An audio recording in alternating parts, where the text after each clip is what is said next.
Hello everyone, आज के इस लेक्चर में हम करेंगे BA BSc first mathematics matrices के बारे में, जो कि हम ऑलरेडी पिछले लेक्चर्स के अंदर डिस्कस कर चुके हैं। मैट्रिसेस के टाइप्स के बारे में और उनके कुछ आगे एग्जांपल्स और उनके कुछ रिजल्ट्स। तो आज हम कंटिन्यू करते हैं। जैसा कि प्रीवियस लेक्चर के अंदर हमने डिस्कस किया था कि ऑर्थोगोनल मैट्रिक्स या लंबिक मैट्रिक्स का एक रिजल्ट हमने स्टेट किया था। क्या रिजल्ट था कि अगर ए और बी दोनों की दोनों सेम ऑर्डर की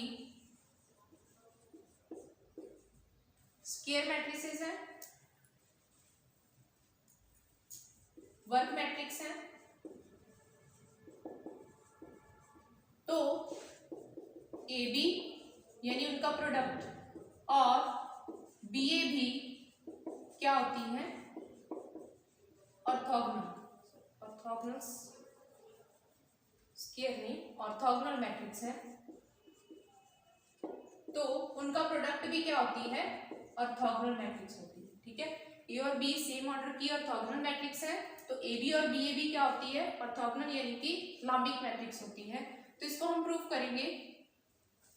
बिल्कुल सिंपल सा रिजल्ट है। तो सबसे पहले हम ऑर्थोगोनल की कंडीशन लिखते हैं। ऑर्थोगोनल की क्या कंडीशन थी कि अगर ए आपके पास कोई स्क्वायर मैट्रिक्स है तो ऑर्थोगोनल होने के लिए A transpose is equal to इकाई मैट्रिक्स होना चाहिए, ए ट्रांसपोज ए भी सेम रिजल्ट देना चाहिए।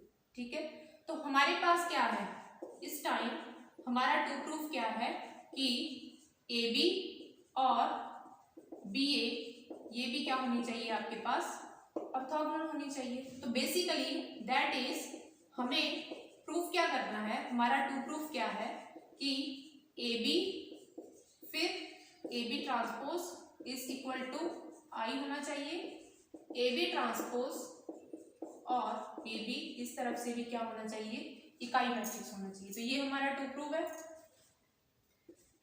LHS कह लीजिए या फिर एक साइड कह लीजिए आप ए बी और ए बी ट्रांसपोज का प्रोडक्ट लेके चलते हैं। तो ये क्या है आपके पास, देखिए ट्रांसपोज मैट्रिक्स की कुछ प्रॉपर्टीज होती हैं, वो प्रॉपर्टीज हम एक एक करके इसी थ्योरम के अंदर ही, इसी रिजल्ट के अंदर ही हम डिस्कस कर लेंगे कि जब भी कोई दो मैट्रिसेस का प्रोडक्ट है, उसका ट्रांसपोज है, तो वहां पर रिवर्सल लॉ अप्लाई होता है। यानी कि वो कैसे ओपन होता है, B transpose A transpose, reversal law. ठीक, फिर उसके बाद मैट्रिसेस की साहचर्य नियम से या एसोसिएटिव प्रॉपर्टी से, देखिए यहां पर क्या लगा है, रिवर्सल लॉ, रिवर्स लॉ। ठीक है, और यहां पर क्या लगी है, एसोसिएटिव प्रॉपर्टी या साहचर्यता का नियम।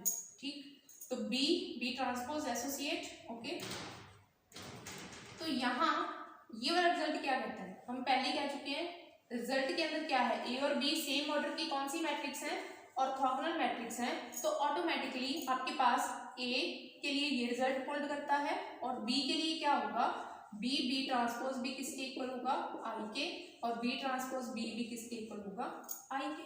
ओके, तो यहाँ पर हम ये रिजल्ट अप्लाई कर देंगे। बी ट्रांसपोज क्या आ जाएगा, आइडेंटिटी, और यहाँ पर क्या है, ये क्या बन जाएगा, आइडेंटिटी मैट्रिक्स। अगर आप किसी से प्रोडक्ट करते हो तो मैट्रिक्स के अंदर कोई चेंज नहीं आता, तो ये क्या बन जाएगी आपके पास, आइडेंटिटी। ए ट्रांसपोज भी हम कहाँ से रिजल्ट ले रहे हैं, यहाँ से। ठीक, तो एक तरफ का रिजल्ट हो गया। सिमिलरली हम दूसरी तरफ से भी प्रूफ कर सकते हैं, वही सेम रिवर्सल लॉ लगेगा, वही एसोसिएटिव प्रॉपर्टी लगेगी मैट्रिसेस की।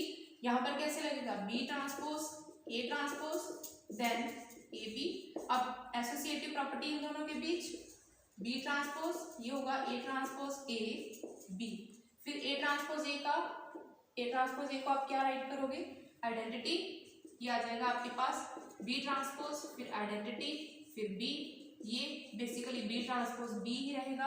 अब बी ट्रांसपोज बी क्या होती है आपके पास, इस रिजल्ट के लिए आइडेंटिटी, क्योंकि हम ए और बी को सेम ऑर्डर की ऑर्थोगोनल मैट्रिक्स कह रहे हैं।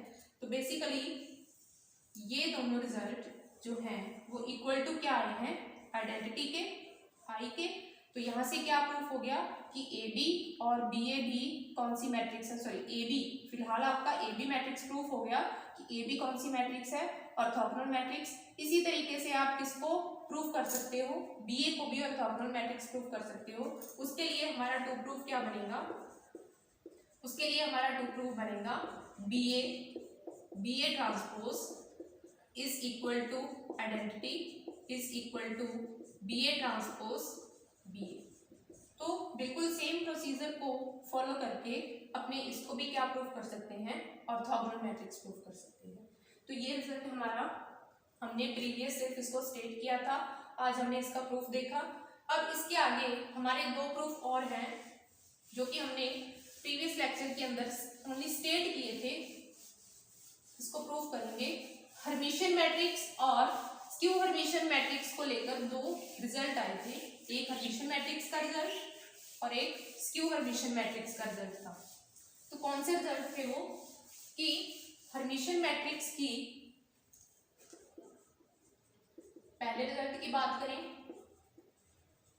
हर्मिशियन मैट्रिक्स की डायगोनल एंट्रीज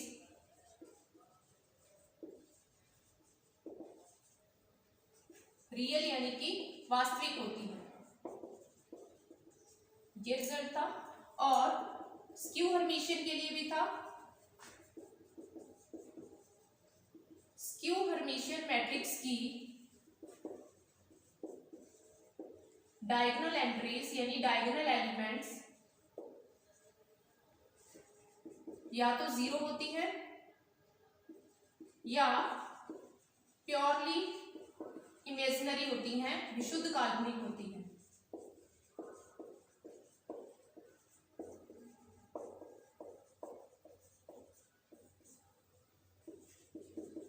अब हम इनको देखेंगे ये कैसे होती हैं। हर्मिशियन मैट्रिक्स हमने डिस्कस कर लिया था। हर्मिशियन मैट्रिक्स कौन सी होती है, कि जिस मैट्रिक्स के लिए A star is equal to A I यानी कि A transpose conjugate is equal to A, ठीक। या फिर इसकी हमने थ्योरेटिकली डेफिनेशन की थी। थ्योरेटिकली क्या डेफिनेशन की थी, कि अगर ए कोई हर्मिशियन मैट्रिक्स है तो ए I J is equal to क्या होता है, ए जे आई और उसका कॉन्जुगेट फॉर ऑल आई जे। ये हमने इसकी थ्योरेटिकली, और इसको हमने देखा था कि ए आई जे को अगर ए जे आई कर दिया जाए तो ये और कुछ नहीं, इसका ट्रांसपोज है, और ऊपर अगर कॉन्जुगेट है तो ये इसका ट्रांजुगेट कहलाता है, जिसको हम स्टार से रिप्रेजेंट करते हैं। ओके, तो हर्मिशियन मैट्रिक्स की डायगोनल एंट्रीज अगर अपने को रियल प्रूफ करनी है, सबसे पहले उसकी डेफिनेशन से, बेसिक से स्टार्ट करते हैं। A I J is equal to A J I conjugate. Okay, तो डायगोनल एंट्रीज के लिए क्या होता है, डायगोनल एंट्रीज के लिए आई और जे पोजीशन जो होती है वो सेम होती है। तो उसके लिए हम क्या करेंगे, put I is equal to J. ये किसके लिए कर रहे हैं, डायगोनल एंट्रीज के लिए। डायगोनल एंट्रीज के लिए I is equal to J put करो यहाँ पर, तो ये आ जाएगा A I I is equal to A I I का कॉन्जुगेट। ओके, यहां से क्या होगा आपके पास, हमने एक रिजल्ट देखा था कि कोई भी एलिमेंट, ये मैट्रिक्स के एलिमेंट है, कोई भी एलिमेंट है अगर उसका कॉन्जुगेट उसी के इक्वल आता है तो दैट मीन्स वो क्या होता है कि वो रियल एलिमेंट है, वो वास्तविक एलिमेंट है और कुछ नहीं है, क्योंकि सिर्फ रियल एलिमेंट्स ही ऐसे हैं जिनका कॉन्जुगेट वही नंबर आता है। तो इसका मतलब क्या हो गया कि ए आई आई कौन सा नंबर है, रियल नंबर है, वास्तविक संख्या है। ये यहाँ सभी एलिमेंट्स, सभी आई की बात हो रही है, फॉर ऑल आई जे की बात हो रही है। इसका मतलब हमारी सभी डायगोनल एंट्रीज कौन सी हैं, रियल है, वास्तविक नंबर है। तो ये था आपका हर्मिशियन मैट्रिक्स का रिजल्ट। ओके, अब स्क्यू हर्मिशियन मैट्रिक्स के रिजल्ट की बात करते हैं। स्क्यू हर्मिशियन के अंदर हमें सभी डायगोनल एंट्रीज या तो जीरो मिलेंगी या फिर क्या होंगी, प्योरली इमेजिनरी। यहाँ पर दो केसेस हो सकते हैं, पॉसिबिलिटी दो है कि या तो वो जीरो हो सकती है या फिर क्या हो सकती है, प्योरली इमेजिनरी हो सकती है। तो इसका प्रूफ देखते हैं अपने कैसे करोगे। इसकी भी हम पहले बेसिक काम से स्टार्ट करते हैं, डेफिनेशन से। डेफिनेशन क्या होती है इसके लिए, यहाँ पर और कुछ नहीं, सिर्फ एक नेगेटिव का चेंज आता है। ये होती है आपकी स्क्यू हर्मिशियन मैट्रिक्स की डेफिनेशन, जो कि हमने प्रीवियस लेक्चर के अंदर डिस्कस की थी। A I J is equal to minus A J I conjugate. Okay, तो डायगोनल एंट्रीज के लिए यहाँ पर भी क्या करना पड़ेगा, put I is equal to J, I is equal to J किया A I I is equal to minus A I I conjugate, that implies A I I plus A I I conjugate is equal to 0। इस equation को हमने equation number first, okay. अब माना जो ए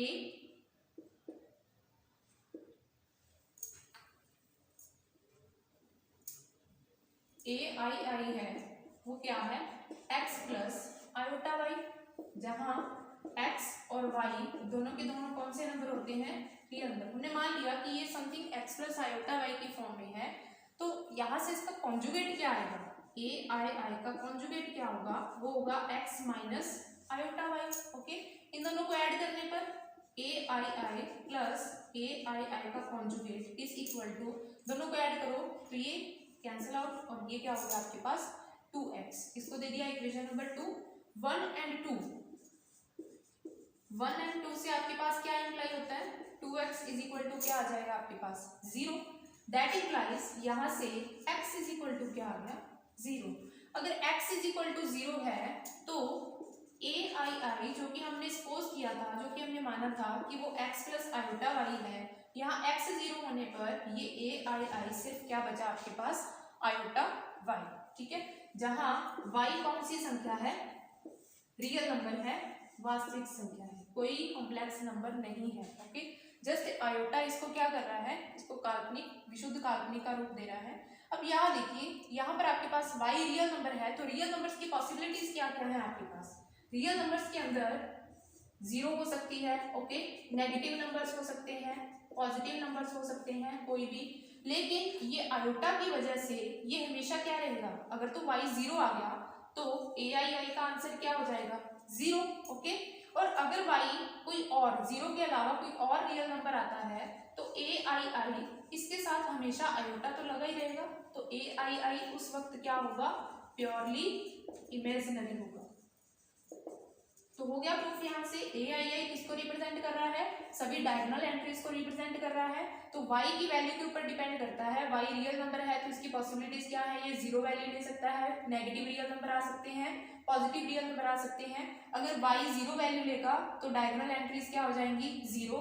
अगर y कोई 0 के अलावा पॉजिटिव या नेगेटिव रियल नंबर लेता है तो ए आई आई क्या बना रहेगा, प्योरली इमेजिनरी। तो यहाँ से हमारा रिजल्ट प्रूफ होता है कि स्क्यू हर्मिटियन मैट्रिक्स की जो डायगोनल एंट्रीज है या तो 0 होती हैं या फिर वो क्या आती हैं, प्योरली इमेजिनरी आती हैं, ओके। तो ये थे हमारे ऑर्थोगोनल, फिर हर्मिटियन और उसके बाद स्क्यू हर्मिटियन मैट्रिसेस के कुछ बेसिक रिजल्ट, ओके। तो नेक्स्ट हम अपनी करते हैं एक थ्योरम का रिजल्ट करते हैं, छोटा सा प्रूफ करते हैं।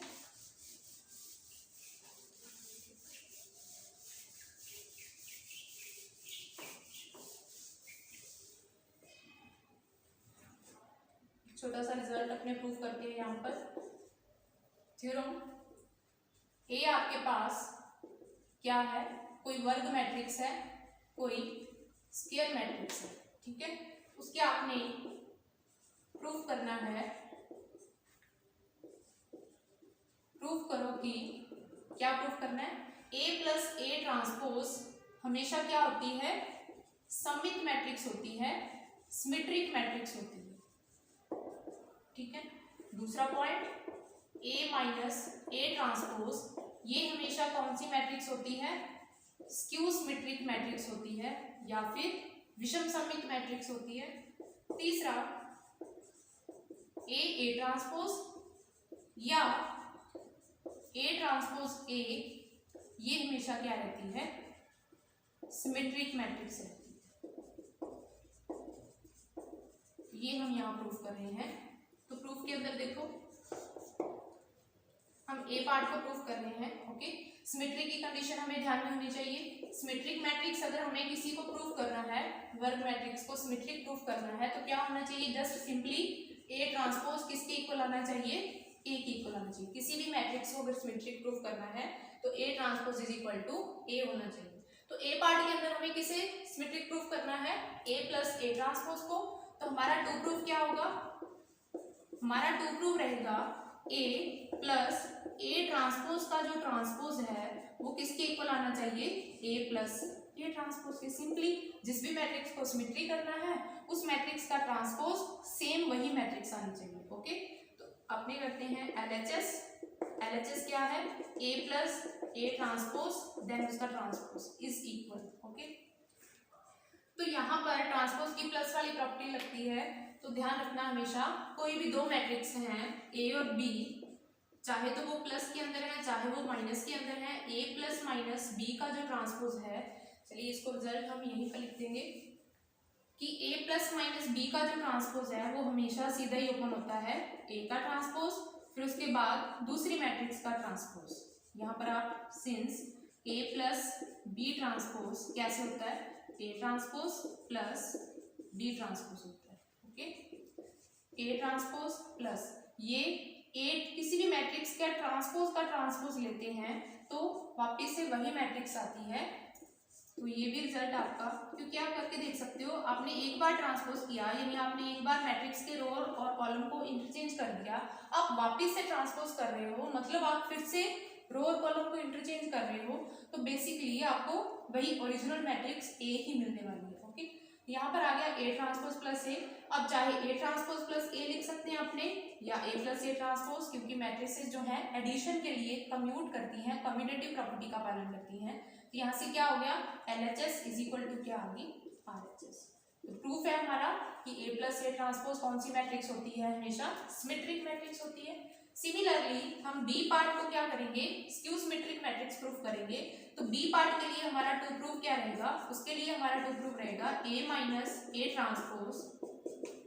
स्क्यू सिमेट्री के लिए क्या कंडीशन होती है, हमेशा नेगेटिव आता है उसके आगे, कि किसी भी मैट्रिक्स को स्क्यू सिमेट्री करना है तो उसका ट्रांसपोज उसके नेगेटिव के इक्वल होता है। तो यहाँ पर भी हम LHS is equal to A minus A transpose का ट्रांसपोज, फिर से यही जैसे प्लस के लिए होता है वैसे ही माइनस के लिए भी प्रॉपर्टी वही रहती है, A transpose minus A transpose का ट्रांसपोज। ये आ गया ए ट्रांसपोज माइनस सिमिलरली ए आ जाएगा, यहाँ से आप क्या करोगे, नेगेटिव कॉमन लेके क्या आ जाएगा, A minus A transpose is equal to क्या आ गया, RHS।